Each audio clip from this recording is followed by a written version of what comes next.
Pasa!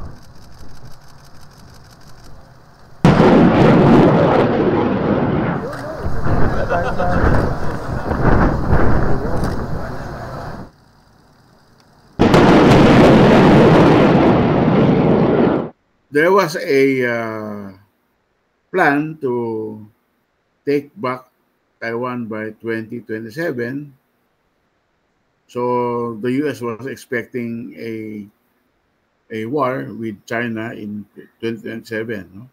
Why 2027? Because that year is the 100-year anniversary of the People's Liberation Army. For them, it's a very important and significant date to unite all Chinese territories into the mainland. The US and China are not ready yet to go into war over Taiwan. No?